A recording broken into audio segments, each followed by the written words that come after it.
Ah bonjour. Bonjour. Alors les voilà. Voilà les rats. Je pense qu'on peut les poser là. On les pose là.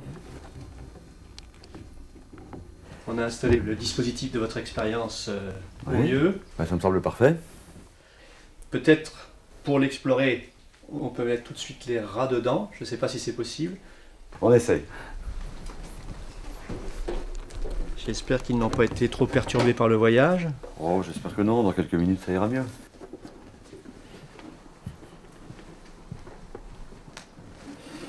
Donc normalement, ils y vont relativement facilement. Allez, on va les aider un peu. Voilà. Ça, c'est la cage de départ. Voilà, alors ça c'est la cage de départ. Cette cage actuellement est fermée par cette petite porte, je vais l'ouvrir. Et voilà, donc vous voyez les premiers rats qui vont immédiatement dans le tunnel. Et ce tunnel les amène au bout de l'aquarium.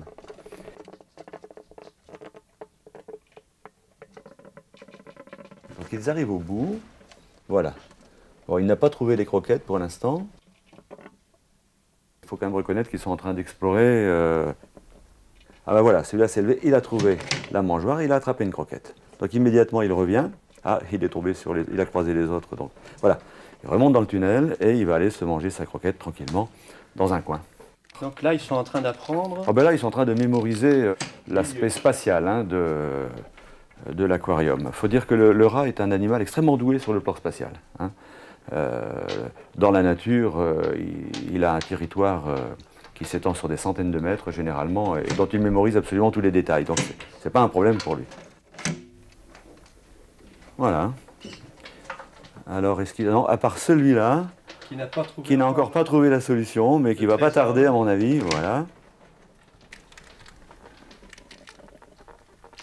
Là, je pense que comme il n'y a aucune difficulté, on va voir apparaître un comportement tout à fait caractéristique du rat, qui est l'amassement. Ils vont déménager absolument toutes les croquettes qui sont dans la mangeoire. On va laisser quelques heures comme ça, c'est largement suffisant pour qu'ils aient absolument compris la règle du jeu, on va dire.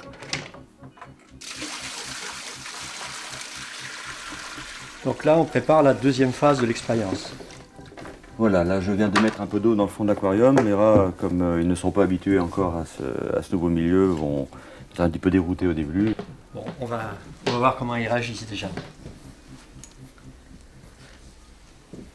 Leur environnement a brusquement changé. Hier c'était à sec, hein. Là maintenant ça devient quand même un petit peu plus désagréable. D'autant qu'ils n'ont jamais été habitués à marcher dans l'eau.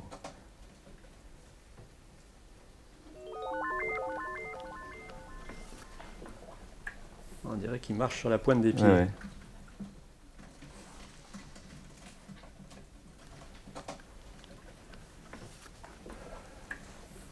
Voilà, deuxième.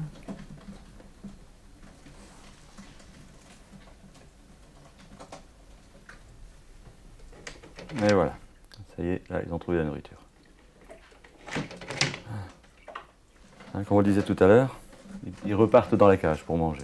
Hein. Pendant ce temps-là, le deuxième est parti.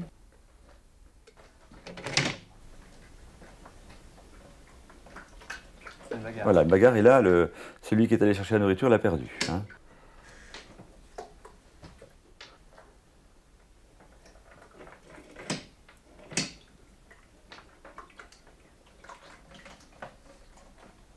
Voilà, tout le monde mange. Donc déjà, on a vu que certains rats devaient y retourner plusieurs fois, ça faisait voler, hein, alors qu'il y a encore très peu d'eau. Ça veut dire que déjà, des rôles qui ne seront peut-être pas définitifs, hein, sont en train de s'installer.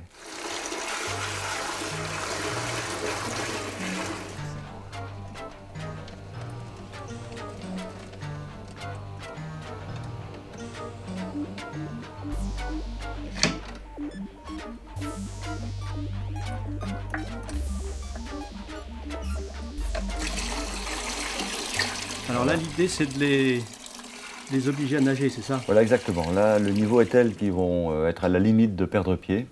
Donc c'est vraiment un tournant crucial. Là, je pense que la différenciation va vraiment commencer à apparaître maintenant.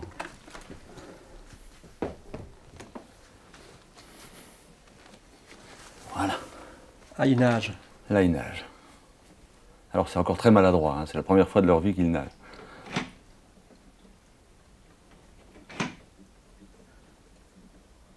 Voilà, là les premières attaques se font, c'est franc et sérieux, là la différenciation est en route. Voilà. Donc notre pauvre nageur, là, qui est allé le premier, a perdu sa croquette. Différenciation des rôles Des entre rôles, ceux qui... voilà. Ceux qui s'occupent des transports de nourriture et nourrissent les autres finalement, hein.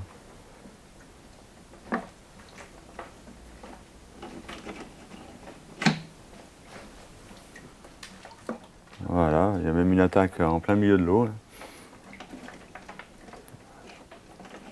Je vois que ceux qui sont mouillés n'ont rien à manger.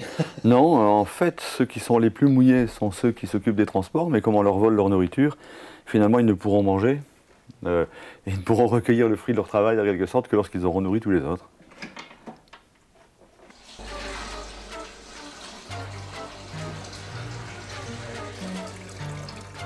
Voilà, comme ça on a atteint le niveau maximum, il reste à poser la plaque qui sert de plafond à ce tunnel. Donc la seule solution pour aller de la cage à la nourriture, c'est le plongeon en apnée. D'accord.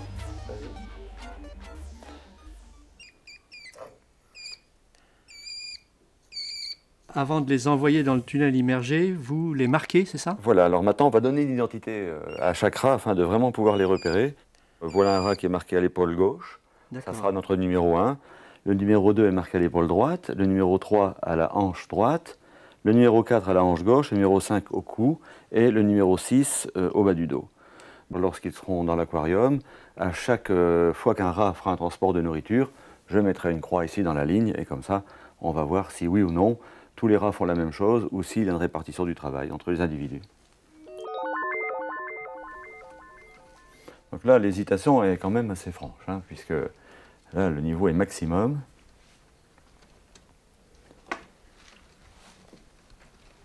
Voilà, ça c'est celui-là qui va inspecter. Donc ça c'est le numéro 3 qui est allé inspecter. Voilà, le numéro 1 également qui va inspecter le bas. Beaucoup d'hésitation là. Ah, beaucoup d'hésitation. Là maintenant l'épreuve est vraiment difficile.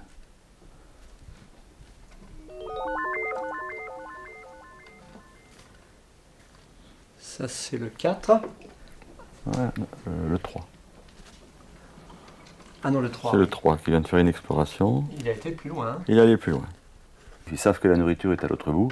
Maintenant le tout est d'oser se lancer. Enfin, une chose est certaine, on voit très bien qu'ils ont peur à cet endroit-là, que c'est une certaine anxiété face à l'eau.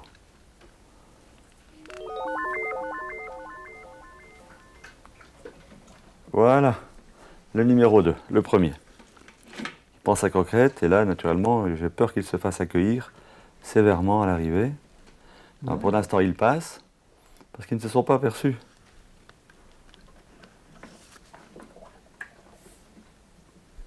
Très longue inspection du numéro 1. Bataille dans la cage et c'est le numéro 5 qui a volé. Donc je vais reporter une croix sur le tableau. Un plongeon pour le numéro 2. Voilà. Pendant ce temps-là, le numéro 5 est en train de manger le fruit de son vol. Oui, c'est celui-ci. Hein. Il a une tache sur la tête. Voilà le numéro 2, à nouveau dans le tunnel. À mon avis, il va repartir en plongée tout de suite. Voilà, son rôle s'inscrit maintenant.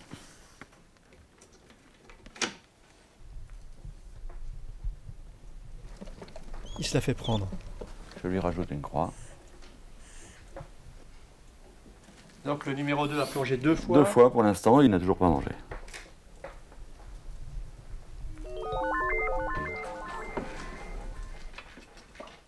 C'est le 3. C'est le 3. Voilà, c'est le 3 qui vient de plonger. Attraper une croquette. La croquette est perdue, il l'a rattrapée. Oh, Joli. Il l'a rattrapé, mais il l'a perdu. Ouais, qui est-ce qu'il a? C'est le 6 qui l'a C'est le pris. 6. Ouais. Donc ça, c'est le 6 qui a volé le 3, qui est en train de manger sa croquette. Oui, avec sa tache dans le dos, là, c'est lui.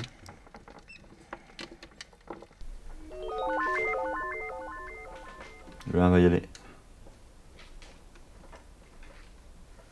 Voilà le 1 qui plonge.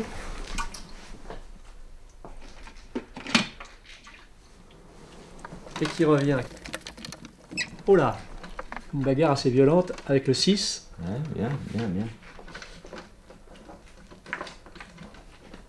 Et il a gardé sa croquette. Et le 3 pour le 1. Alors, est-ce qu'on peut faire le bilan? Alors actuellement, il y a 3 races sur les 6 qui ont transporté. C'est un hasard, mais ce sont les 1, 2 et 3.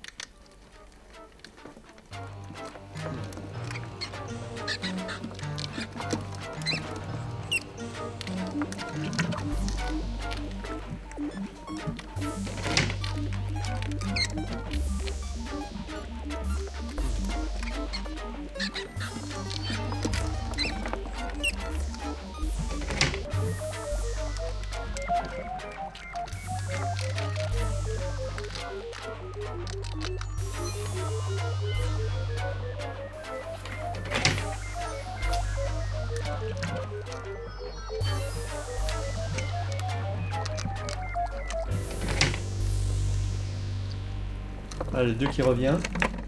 Il est passé. Et qui se fait voler la croquette Ah. immédiatement. Par le 5. Par le 5, oui. Le 5 n'a pas plongé du tout.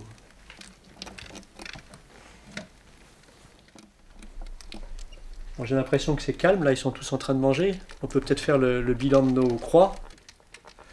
Si on regarde un petit peu ce qui s'est passé, on s'aperçoit qu'actuellement il y a eu 19 transports de nourriture en tout. Mais ces 19 transports, en fait, ne concernent que les rats numéro 1, 2 et 3. C'est un hasard pur, hein, si ce sont Oui, les, c'est curieux. les 3 premiers, hein, ça, c'est le hasard total. En fait, ces rats 4, 5 et 6 ne sont jamais allés jusqu'à la mangeoire. Par contre, ils ont mangé des croquettes quand même, mais ce sont des croquettes qu'ils ont volées à ceux-là. Enfin, quand je dis qu'ils ont volé à ceux-là, c'est principalement le numéro 2 qui a été mis à contribution. Celui-là résiste assez mal aux attaques des autres. C'est pour ça qu'il a 10 transports. En fait, sur les 10 transports, il a mangé 3 croquettes. Hein.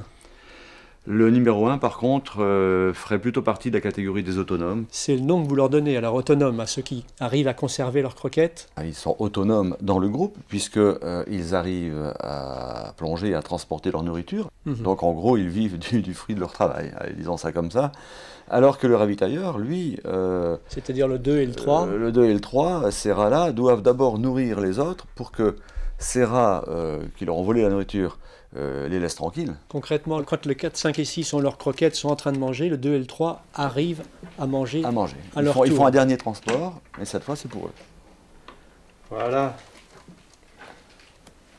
Et là, il revient et il est tranquille parce que tout le monde mange. Tout le monde mange. Et là, on peut dire que le groupe s'est stabilisé. Les rôles ne vont plus changer. Non, les rôles ne changeront plus. On peut continuer ça pendant 6 mois s'il faut, tous les jours, ça a été fait. Là, les rôles vont se rigidifier complètement. C'est ce que vous observez dans votre laboratoire. Actuellement, je dirais qu'on a dû faire passer pas loin de 1000 groupes et on a toujours la même chose. Il y a peut-être 1% des groupes où tout le monde plonge. Mais dans l'immense majorité des cas, on a à peu près moitié-moitié de transporteurs et de non-transporteurs.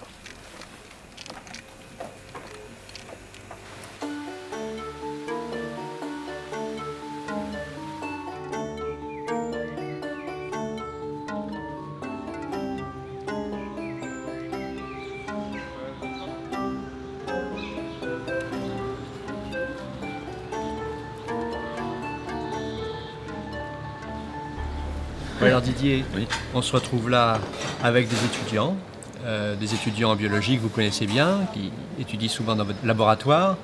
On a aussi une psychologue avec nous et j'ai demandé aussi à un philosophe de venir nous apporter ses lumières, un doctorant en philosophie.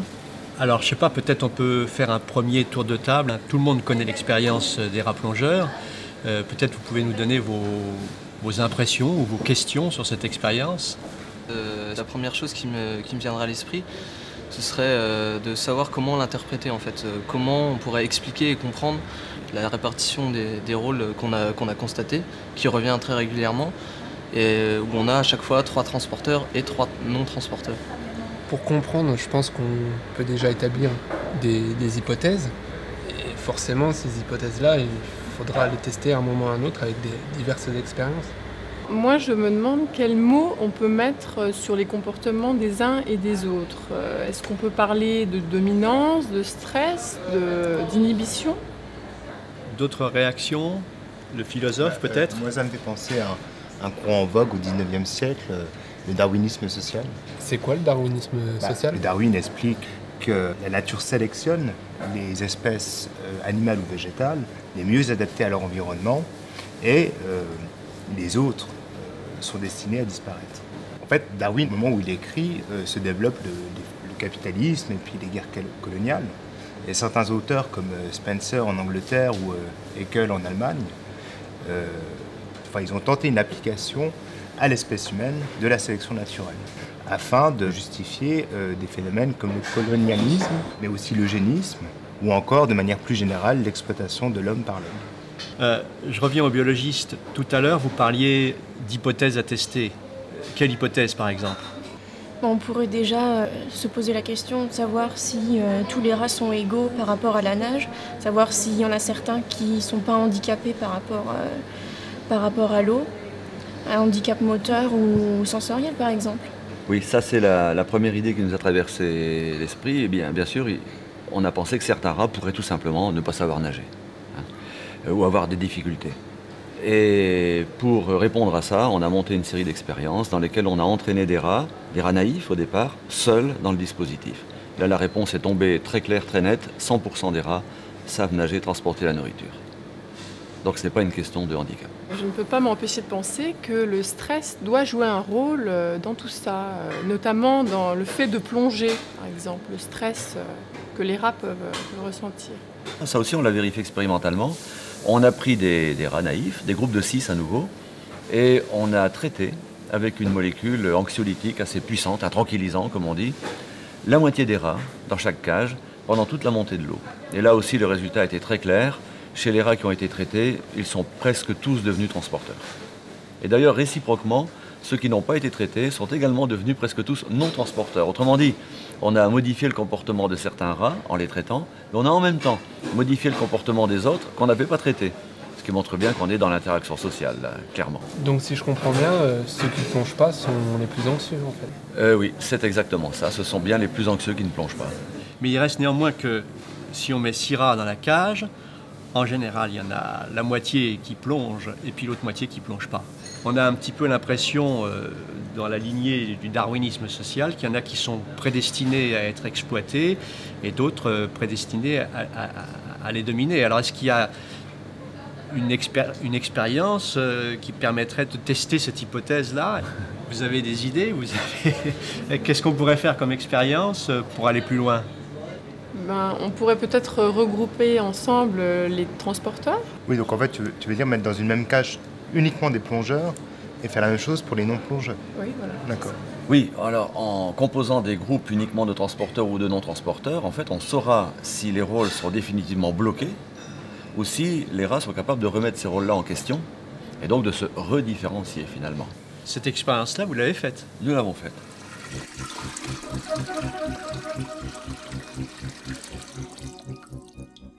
Voilà 2 groupes de rats. Ils ont été constitués il y a à peu près 3 semaines.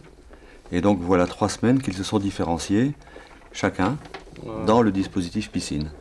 D'accord. Alors si j'ai bien compris ce qu'on a dit au café, on va mettre les bleus ensemble, c'est-à-dire les transporteurs, et puis on va mettre les rouges ensemble, c'est-à-dire les non-transporteurs. Voilà, on va constituer, à partir de ces 2 lots d'origine, on va constituer 2 nouveaux groupes. D'accord. Homogènes sur les rôles. En voilà 2. Et le 3e, allez. Voilà. Donc voilà un lot homogène composé uniquement d'anciens transporteurs. Bon, je ferme la cage. On ferme la cage. Alors par lesquels on commence? Ça n'a pas une grande importance, hein, et de toute façon, il faudra bien que les deux y passent. Donc, je propose de commencer par le groupe composé uniquement d'anciens transporteurs. Normalement, ça devrait aller très vite, hein, et devrait tourner comme une horloge, puisque ce sont 6 transporteurs parfaitement habitués à transporter. Donc On ne devrait avoir aucun problème. Chacun devrait se nourrir. Oui, oui.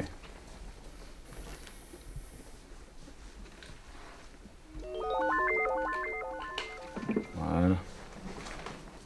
Ils reprennent contact progressivement.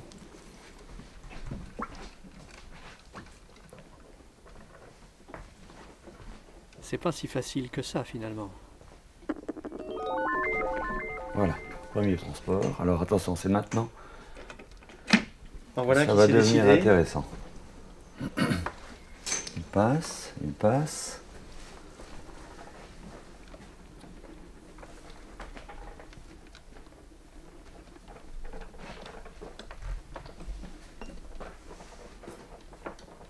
Jusqu'ici, il a conservé sa croquette. On dirait qu'il y en a un deuxième qui va se Le deuxième décider. qui a l'air de se préparer.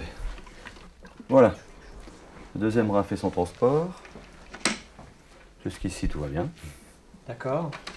Voilà, il passe. Et il s'est fait attaquer, il s'est fait voler. Voilà. Celui-là lui a volé. D'accord, alors on a... On a un ancien transporteur qui a l'air de s'être mis à voler. On va voir si ça confirme. Ah, voilà. un troisième transporteur. Troisième transporteur qui se manifeste. Retour à la cage. Et il s'est fait attaquer par un autre, voilà, qui lui a volé. Donc actuellement, on a 2 anciens transporteurs qui se sont mis à voler. Autrement dit, les anciens esclaves se sont transformés en maîtres. Donc ça, c'est le premier qui a plongé, qui a réussi à conserver sa croquette. Hein. Mais à côté de lui, on a un qui est sec, donc qui a volé. Et dans le coin, là, c'est un voleur aussi, qui est sec. Et puis ces deux-ci, qui sont des plongeurs, hein, qui sont en train de faire leur toilette. Là, vous allez les marquer à nouveau. Je vais lui faire une petite marque rouge sur la tête. Voilà. Voilà. Et lequel? Celui-là, hein? C'est celui-là, oui, oui. C'est celui-là. Je vais lui faire la même marque. Voilà. Donc ces deux-là. Ces deux-là étaient des anciens transporteurs qui au moins ont volé une fois. Voilà. On va voir s'ils continuent.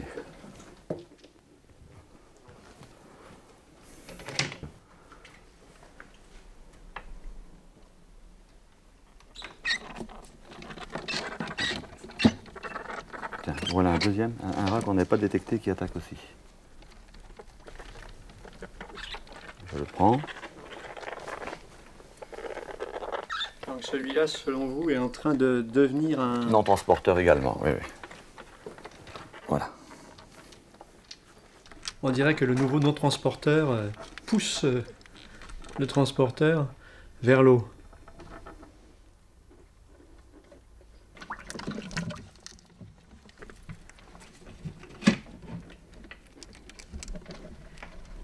Oh là là, il se la fait prendre. Voilà, ce rouge-là confirme son statut d'attaquant, de voleur. Il vient de piquer une croquette. Donc là, si on fait le point, on ne voit plus du tout plonger ceux que vous avez marqués d'une marque rouge sur la tête. Ils sont devenus finalement non transporteurs. C'est ce que vous constatez en laboratoire aussi? Oui, en fait, lorsqu'on regroupe des transporteurs, alors qu'on pourrait penser que le groupe va se mettre à fonctionner comme une horloge, hein, puisqu'ils sont tous entraînés à aller chercher leur ravitaillement, eh bien non. Il faut très peu de temps pour que ce qu'on pourrait appeler des néo-non-transporteurs, je suis vraiment désolé pour le mot compliqué, des néo-non-transporteurs se manifestent. Autrement dit, un transporteur peut très bien se métamorphoser en non-transporteur et commencer à son tour à vivre sur le travail des autres transporteurs. Les 3 rouges qui l'attendent, regarde ça. Voilà, le vol, et voilà. Et les 2 rouges ensemble d'ailleurs. Voilà. Ils restent accrochés l'un à l'autre. Donc il n'y a pas de rôle qui sont une fatalité finalement. Ben, finalement, le rôle que va prendre un rat dépend quand même des autres. Hein, ce sont deux rôles complémentaires, transporteur, non transporteur. L'un ne se conçoit pas sans l'autre. Donc maintenant, on va s'intéresser aux anciens non-transporteurs. Hein. Voilà. Si on suit le raisonnement jusqu'au bout, ces rats devraient mourir. Puisque ce sont des rats qui n'ont plus d'entraînement au plongeon, ils se sont figés dans le rôle de non-transporteurs. Mais nous allons voir ce qui va se passer. Donc on voit bien leur hésitation, ils arrivent, on a l'impression qu'ils sont tout à fait déterminés, hein, ils descendent à toute vitesse, mais au dernier moment, évidemment, ils s'arrêtent net.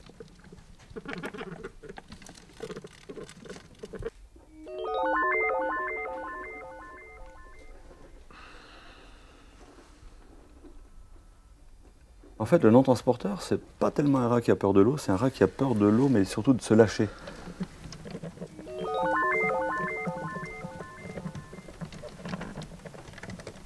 Ça a l'air bien difficile pour eux qui ont été habitués à se faire nourrir, d'aller chercher leur nourriture eux-mêmes. Hein. Finalement, il y en a un qui se décide. Il y en a un qui s'est décidé, finalement, oui. Attention, là. Il va se faire... Voilà, il roule, belle attaque, là. Et il a réussi à conserver sa croquette.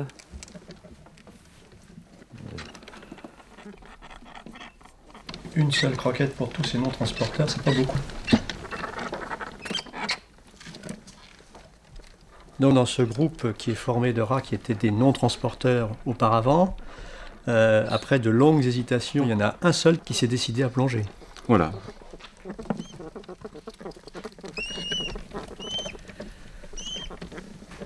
Finalement, avec les non-transporteurs, ça se passe moins facilement qu'avec les transporteurs. Bien, ouais.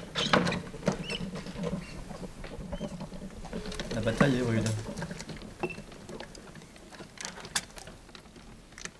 Oui, et quand vous avez des groupes de non-transporteurs comme ça, vous les voyez évoluer vers un ou deux transporteurs. Un ou deux maximum, c'est très difficile pour un non-transporteur de se remettre à transporter. Néanmoins, on a vu que c'était possible.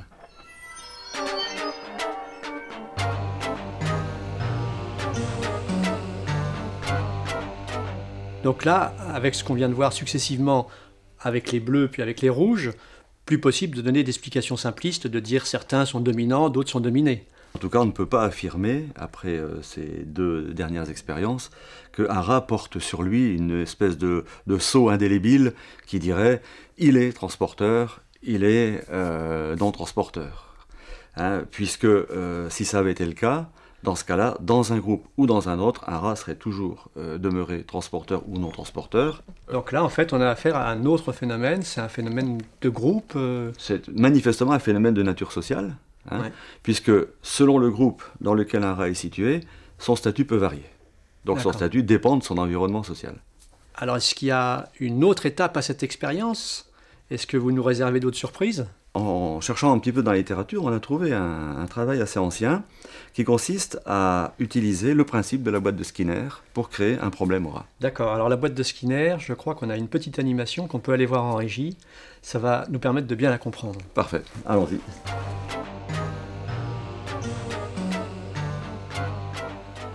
Alors c'est ça une boîte de Skinner. Hein. D'un côté il y a une pédale, de l'autre côté il y a une mangeoire. Si on appuie sur la pédale, il y a une croquette qui tombe. Évidemment, si on aime ça, on peut la manger. Hein. On voit la boîte par-dessus, là. Donc vous mettez certainement des rats dans cette boîte de Skinner. Voilà. Hein, donc on place un rat qui va se familiariser un peu, qui va très vite comprendre qu'en appuyant sur la pédale, ça va déclencher l'arrivée de la nourriture dans la mangeoire. Et ça lui plaît beaucoup. Et il va très vite apprendre comment fonctionne ce dispositif. Qu'est-ce qui se passe ensuite? Alors ensuite, on va progressivement agrandir la boîte de Skinner. Et à la fin, il va y avoir à peu près une distance d'1 mètre entre la pédale et la mangeoire. Donc, le rat va devoir appuyer sur la pédale, courir vers la mangeoire, manger la pastille de nourriture et revenir appuyer sur la pédale pour avoir la pastille suivante. L'étape suivante va consister à faire ce que je viens de vous décrire avec 6 rats. À la fin, on obtient 6 rats qui savent parfaitement se déplacer pour aller manger, revenir appuyer sur la pédale, se déplacer pour aller manger, etc. Et ces 6 rats? Et ces 6 rats, naturellement, on va les placer ensemble dans une seule boîte. D'accord. Et qu'est-ce qu'on observe alors? Très rapidement, une nouvelle différenciation sociale, c'est-à-dire que certains rats vont très vite comprendre qu'en restant à proximité de la mangeoire, en quelque sorte, la nourriture leur tombe du ciel, puisque ce sont les autres qui appuient sur la pédale. Quant à ces autres rats qui appuient sur la pédale, ils arrivent à manger de temps en temps, mais c'est très difficile pour eux, parce que quand ils appuient sur la pédale, il faut quand même à peu près 5 secondes pour aller à l'autre mangeoire, et généralement, il y a longtemps qu'un rat l'a mangé. Donc ils retournent appuyer, ils essaient de manger, ils n'y arrivent pas, ils retournent appuyer. Et ils mangent quand même quand les autres sont nourris. Et le fait qu'ils mangent, ça finalement, ça les induit à continuer à avoir ce comportement. Alors quel rapport entre la boîte de Skinner et votre dispositif des rats plongeurs? Eh bien, l'intérêt, c'est qu'on peut prendre un groupe de 6 rats, les placer d'abord dans la situation de boîte de Skinner, voir quels sont les rôles que chacun des rats acquiert, puis transporter ensuite, dans un deuxième temps, ce même groupe dans la situation piscine et examiner à nouveau les rôles que chacun des rats vont prendre dans cette nouvelle situation. Et il y a des correspondances? Justement, c'est ça le plus intéressant, c'est qu'il n'y a pas de correspondance. Ça veut dire que si on connaît le rôle d'un rat dans cette situation-là, on ne peut absolument pas prédire quel rôle il tiendra dans l'autre. Ça confirme ce qu'on a dit tout à l'heure, il n'y a pas de prédestination individuelle. Un rat n'est pas condamné à avoir toujours le même rôle dans toutes les situations. En fait, le rôle d'un rat va dépendre à la fois des individus qui l'entourent, ça c'est ce qu'on pourrait appeler un déterminisme social, et va dépendre également du contexte dans lequel ce groupe va être posé.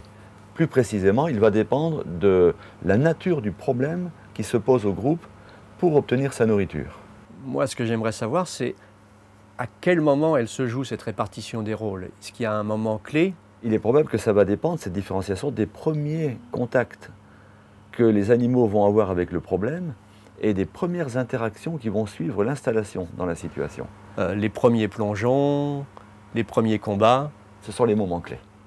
Quel est le rat qui le premier va vaincre sa peur de l'eau pour aller chercher de la nourriture?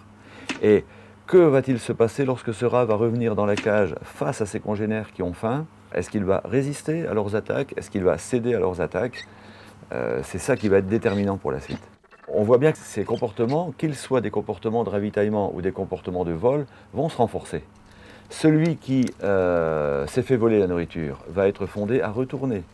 Mais en retournant chercher la nourriture, il va acquérir des capacités motrices, des capacités d'orientation qu'il n'avait pas avant. Donc ce sera de plus en plus facile pour lui. Ce n'est pas le cas de l'autre. L'autre, lui, va développer d'autres capacités, la capacité à voler. Donc à la fin, la situation va se rigidifier complètement. Les ravitailleurs vont nager sans problème, ça ne leur coûtera plus rien de retourner une fois de plus rechercher de la nourriture, et les autres vont devenir de véritables experts du vol. Donc les situations vont vraiment s'installer et ne bougeront plus.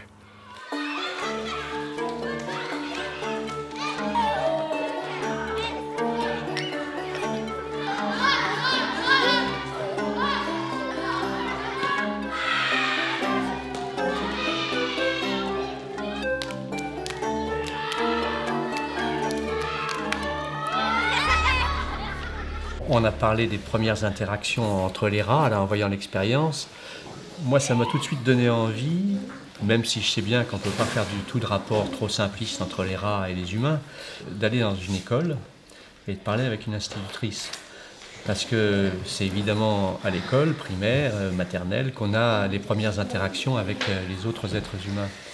Alors j'avais envie d'avoir votre témoignage. Qu'est-ce que vous observez, vous, dans les groupes d'enfants avec lesquels vous travaillez? En fonction des compétences travaillées, on constate que, ou moi je constate que dans les groupes, ce sont certains enfants qui soit prennent la parole, expliquent aux autres, donc qui sont leaders dans un groupe. Qu'est-ce que tu cherches dans ce problème? On cherche s'il y a assez pour payer tout le transport et puis les places. Et puis il y a assez. Il y a assez? Comment vous avez fait pour savoir qu'il y a assez? 132 moins 75, ça fait 57. Moins 48, ça fait 9. Quand je dis en fonction des compétences travaillées, c'est-à-dire qu'on ne retrouvera pas les mêmes quand on fait un travail de mathématiques ou alors un travail en littérature jeunesse. ni en sport. Oui, là on a vu un petit peu de mathématiques, donc là il y a certains qui prennent la parole plus que d'autres. Qui prennent la parole, qui expliquent aux autres. Et quand il s'agit après de trouver un rapporteur, ben, ce sont souvent eux qui viennent au tableau pour expliquer l'exercice. Je fais un petit dessin là-haut. On avait une cible avec 3 fléchettes et le total devait faire 21. Il y a 2 fléchettes qui vont sur le numéro 6 et une sur le numéro 9. Et c'est pas forcément les mêmes qui sont leaders dans une autre matière ou dans la cour de récréation. Non, on peut avoir le même enfant qui est en récréation, sera même mis peut-être un petit peu à l'écart et peut être assis à côté de nous en train de faire un Scooby-Doo. Face à cette situation, lorsque vous constatez ça, qu'est-ce que vous faites? Alors moi, je sollicite certains enfants qui ont ces capacités, et qui sont soit timides, timorés, qui n'osent pas parce qu'ils n'ont pas confiance en eux. Donc je sollicite et c'est moi qui distribue quelquefois les rôles. Comme vous devez faire avancer tout le monde, vous êtes obligé un petit peu d'atténuer ce partage des compétences pour pouvoir obliger ceux qui les ont, mais peut-être moins rapides, à les faire valoir également et à les travailler. Tu te tournes un peu, Rudy, parce que sinon tu ne vas rien voir. Attends un peu. Reste à ta place, Jules aussi. Est-ce que quelqu'un a besoin d'explications? Florent, tu veux bien faire ça? Contrairement à Nora, là il y a une régulation extérieure. Le but, c'est de solliciter les compétences de tous les enfants et les développer. Quand les enfants seront grands, il y en a quand même qui seront meilleurs en maths, il y en a quand même qui seront meilleurs dans le langage, il y en a d'autres qui seront peut-être plus compétents manuellement. Et la société a besoin de toutes ces compétences-là, quoi. Si on regarde de ce point de vue-là nos rats, qu'est-ce qu'on peut en dire? Là, on a une situation simpliste en ce qui concerne les rats, parce qu'on a posé le groupe face à un problème, et ce problème est toujours le même dans le temps. Donc il ne faut pas s'étonner que les rôles se figent une fois pour toutes et qu'il n'y a plus rien qui évolue dans ce cas-là. Voilà, la société humaine, heureusement, est un petit peu plus compliquée que ça. Et là, il y a une multitude de problèmes à résoudre tous les jours pour que la société fonctionne bien. Je pense même qu'on ne s'imagine pas la complexité du fonctionnement social. Ouais. Hein, quand il faut que les trains arrivent à l'heure, que les avions décollent, etc. Et que les enseignants enseignent dans leur classe. Et donc, ça nécessite la résolution d'une infinité de problèmes qui font appel à une infinité de compétences. Oui, en somme, on est un peu fait comme des rats, mais on vit dans un monde plus compliqué.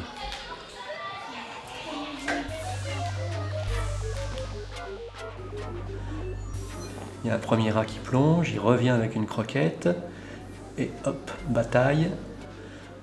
Voilà un autre rat qui plonge. Ce sont des rats virtuels. Alors ici, on a des rats virtuels, c'est-à-dire que chaque rat en fait, correspond à un petit programme. Et tous ces programmes vont être mis ensemble, en interaction les uns avec les autres. Alors au départ, c'est des petits programmes très simples, mais ce qu'on espère, c'est que l'interaction entre ces programmes va permettre de reproduire le phénomène observé en biologie. Et voilà que le brun, là, s'est mis à plonger lui aussi beaucoup. Donc le rat brun et le rat vert, c'est deux rats qui sont à peu près identiques. Ils ont tous les deux une force faible et une anxiété faible. Ça correspond aux rats ravitailleurs de l'expérience biologique. Voilà Didier. Vincent. Bonjour Philippe. Bonjour. Alors Didier, on vient de voir la simulation que Vincent a réalisée à partir de l'expérience des rats plongeurs qu'on connaît bien maintenant. Et on observe des choses qui ressemblent fort à ce qu'on a vu sur le plateau avec les rats réels. J'aimerais bien comprendre pourquoi, c'est-à-dire comment s'est passée finalement la collaboration entre l'informaticien et le biologiste. Le plus difficile, ça a été de se mettre d'accord sur les paramètres de base qu'on allait introduire dans le modèle. On voit très bien que les rats hésitent à plonger. Donc l'anxiété face à l'eau, le stress face à l'eau devait nécessairement être introduit dans le modèle. Par ailleurs, il est clair que lorsqu'on a peur de quelque chose, mais qu'on a un besoin plus important qui nous pousse, ce besoin peut vaincre cette peur. Par exemple là, dans notre modèle, la faim du rat pouvait le pousser quand même à aller à l'eau. Ensuite, il y a des combats. Dans les combats, il y a un vainqueur invaincu. Donc par conséquent, la force d'un rat devait également intervenir. Donc très rapidement, on est tombé d'accord au moins sur ces trois paramètres-là. L'anxiété, la faim, la force, c'est ce que vous avez mis dans les modèles, dans les rats virtuels. Tout à fait. On a ici les fins des différents rats, on a leur peur par rapport à l'eau, et on a la force que chacun possède. Ces paramètres vont représenter son état, ils vont évoluer au cours du temps, et ils vont aussi déterminer son comportement. Ce qui fait qu'au fur et à mesure, le rat virtuel va évoluer et va avoir un comportement différent. Alors, cette modélisation informatique, à quoi sert-elle pour le biologiste finalement? À première vue, on pourrait penser que c'est un petit peu stérile parce que ça consisterait à faire un jeu vidéo avec les rats à partir d'une situation réelle. Mais en fait, c'est pas ça du tout. Nous, ça nous permet déjà de tester la vraisemblance de nos hypothèses. Parce que lorsque nous partons du principe que l'anxiété, la faim, la force doivent jouer un rôle dans la différenciation, nous ne pouvons le montrer que par des expériences indirectes. Ici, on va fabriquer le modèle, on va introduire ces paramètres-là et on va bien voir ce qui se passe. Et on voit qu'on retrouve les mêmes comportements finalement. On retrouve les mêmes comportements. Un autre intérêt du modèle, c'est de nous permettre de faire en quelque sorte des expériences virtuelles qu'on ne pourrait pas réaliser, vraiment physiquement. On voit bien que le biologiste tire parti de la modélisation, ça confirme ses hypothèses. Est-ce que l'informaticien apprend quelque chose aussi du biologiste quand il modélise? Oui, tout à fait. Nous, on est intéressés pour avoir des modèles qui permettent d'organiser des systèmes.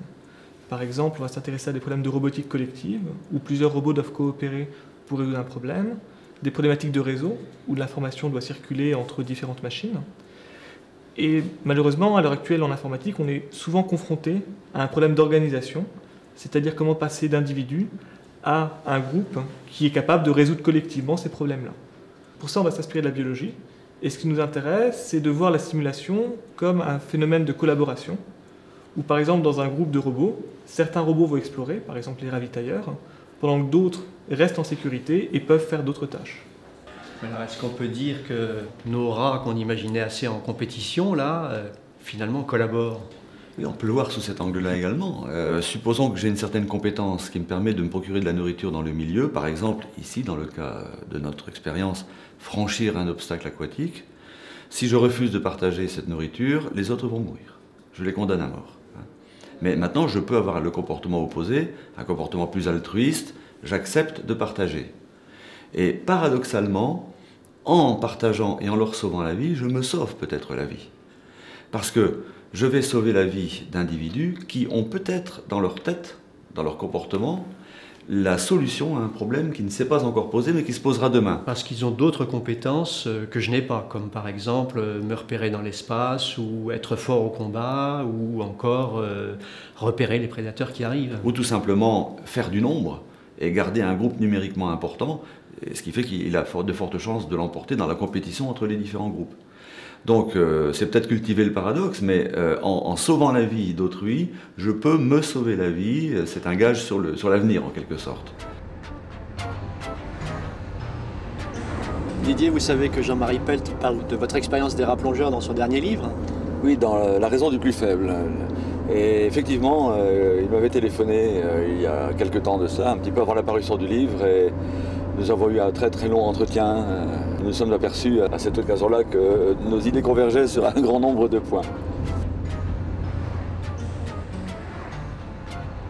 Alors on a bien vu votre expérience, Didier Dessort, avec les rats. On a vu aussi que votre interprétation évoluait au fur et à mesure que l'expérience s'affinait. Et au départ, on partait d'une idée de compétition féroce et à la fin, on arrive à une idée de coopération entre les rats. J'avais envie de vous entendre dialoguer tous les deux, Jean-Marie Pelt et Didier Dessort, à ce sujet. Jean-Marie Pelt, peut-être tout d'abord, on vous connaît comme botaniste. Est-ce qu'il y a de la coopération, de la compétition chez les plantes? Mais il y a les deux.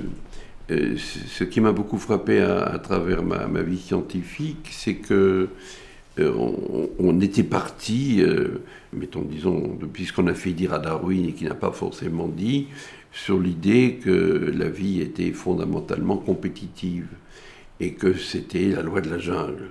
Et je crois que ça a été à mettre au crédit de l'écologie le fait qu'on a beaucoup insisté depuis, quelques décennies, sur le pôle coopératif de la vie. Et la vie, c'est les deux. C'est une sorte de tension dialectique entre la compétition et la coopération. Alors on le voit très très bien chez les plantes. Il y a d'innombrables exemples de coopération où les plantes, avec les champignons microscopiques qui s'installent sur leurs racines et qui les aident à ces plantes à puiser dans le sol les sels minéraux, mais qui sont en revanche nourris par les sucs que élabore la plante. Donc on a beaucoup d'exemples. Et dans le vocabulaire de l'écologie, on a des mots comme symbiose, donc l'art de vivre ensemble et de partager, comme mutualisme, comme commensalisme. Toutes ces expressions, évidemment, sont relativement récentes et appartiennent à cette discipline qu'est l'écologie ou l'éthologie. Ce sont des disciplines transversales. Ça, on ne l'avait pas bien vu autrefois. Finalement, la coopération a été sélectionnée. C'est-à-dire que les groupes d'animaux ou les plantes qui ne coopéraient pas, finalement, elles ont disparu. Elles se sont éteintes d'elles-mêmes. Ça me semble assez évident, parce que si on admet un groupe de rats, par exemple, qui entre dans un système, comme disait le professeur Pelt à l'instant, d'un système de compétition, avec élimination du plus faible à chaque fois, eh bien, qu'est-ce qui se passerait très rapidement? Il resterait 1 ou 2 rats, et ces 2 rats sont bien incapables de se reproduire, tellement ils sont blessés au cours des combats successifs qui les ont amenés à cette position de dominance. Donc, c'est pas un bon système. Qu'il y ait un pôle de compétition, certes, mais quelque part, à un moment donné, il faut qu'il y ait une certaine régulation. Sinon, tout groupe animal ou végétal probablement, mais je connais moins bien, va droit dans le mur, si je puis dire, en s'axant uniquement sur le pôle compétitif. Jean-Marie Pelt, vous parliez des humains. La coopération donc qu'on voit dans la nature, est-ce que c'est pas chez nous la base du sens moral? Je pense que oui. Nous vivons une époque où nous subissons les excès, disons, d'un capitalisme dévoyé, dépourvu de sens moral. Et nous voyons les résultats. Or, dans l'humanité, puisque c'est la question que vous me posez, il y a aussi des formes de solidarité, même dans le domaine économique. Il y a même tout un domaine de l'économie qu'on appelle l'économie solidaire. Ce sont des grandes entreprises dans lesquelles il n'y a pas d'actionnaires, il n'y a pas de dividendes, il n'y a que des adhérents qui sont tous solidaires les uns les autres et qui montrent qu'on peut faire une économie totalement différente de celle dont on nous rabasse les oreilles jour après jour. Et j'ai d'ailleurs écrit un bouquin qui s'appelle « La solidarité chez les plantes, les animaux et les humains », parce que ce sont les mêmes lois de la vie qui sont des lois universelles, qui s'expriment à travers l'ensemble du monde vivant. Alors les rats ont quelque chose à nous apprendre. Nous avons plaqué des mots humains comme solidarité, altruisme, partage, etc. Je pense quand même pas que les rats soient capables de conceptualiser ça de cette façon-là. Mais le fait que nous ayons des ancêtres communs avec ces animaux-là, finalement, entre les rongeurs, les primates, ne sont pas très éloignés au point de vue de l'évolution, montre que nous avons certainement dans notre cerveau des structures ou des fonctions dérivées de celles-là. Il y a certainement un fondement naturel à l'éthique humaine qui tend vers la coopération. Je crois qu'on est en train de redécouvrir cette dimension de la coopération. Et je pense qu'on est aussi en train de découvrir la nécessité de réguler ce que évidemment fait la nature. Un écosystème, c'est régulé. Alors il y a des stress, il y a des catastrophes, tout ça bien sûr.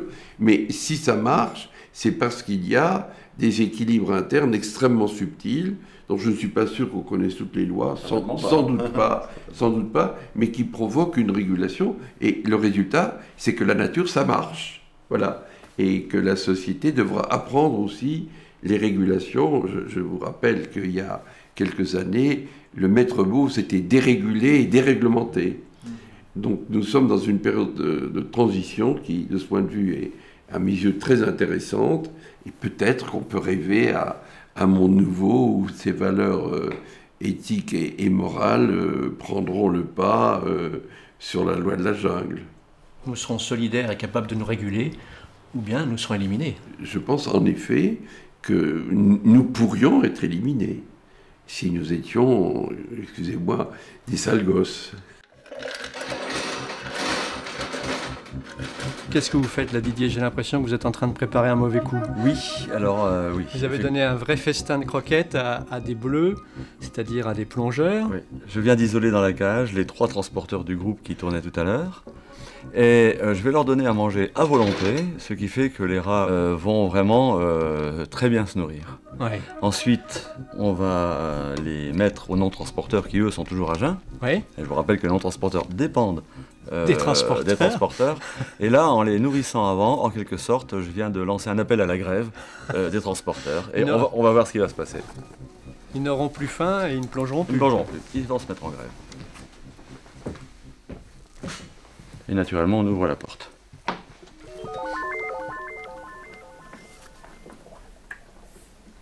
Voilà, un non-transporteur qui pousse ce transporteur à l'eau. Aller au travail. Mais non, ça ne sert à rien. Et il refuse de travailler. Il n'a plus faim.